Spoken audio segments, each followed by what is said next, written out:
So there was a time where the only game I ever played was Limbo. I had this strange obsession with the game, and Playdead's follow-up Inside was nothing short of a masterpiece. But recently, I've come to a dark realization. The only way to really catch on to this is to first understand the game itself. So Limbo is a 2D black and white puzzle platformer game by Playdead. The game's biggest strengths are in its unique art style and amazing sound design. The game starts you out in a forest where you will be greeted with lovely butterflies and this sexy big boy. At first you'll probably play this game, and after a while you'll think, man, there's no story here. Until you encounter her. Throughout the game, you'll occasionally run into this girl and you'll try to catch her, but you never actually do until the end. Or do you? This is where you need to start thinking. Just who is this girl and why am I trying to chase her? Well, what we do know is that the game itself is set in purgatory, so it's very likely that she is dead. We also know that we always see her in a forest setting. Huh. You know? Who else do we know that we needed to chase down in the forest? And on top of that, who else do we know that realistically is dead?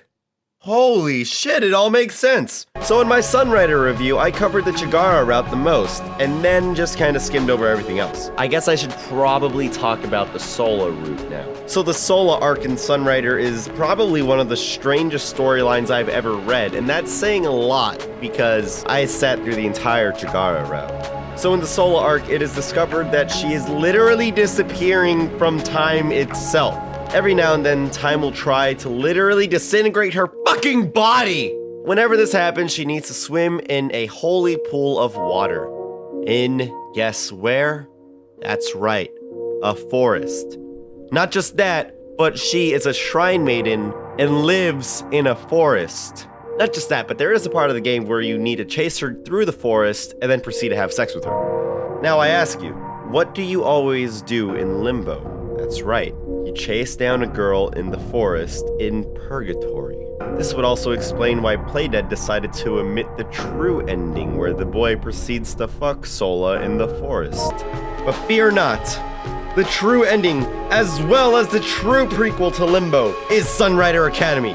Yes, that's right, I said it. It's a prequel, not a sequel, a prequel. I say this because we're assuming Limbo exists in a world where Sola wound up losing to time and inevitably vanishes into purgatory. This ending will only happen should you decide to pick any other character's arc but hers. Yeah, that's right. Because you wanted some lolly ass, you fucking killed Sola. All in all, Limbo is pretty much as perfect can get. This added backstory only really enhances my experience with the game and honestly, ironically, adds a lot of color to this story. I rate this game a 10 out of 10.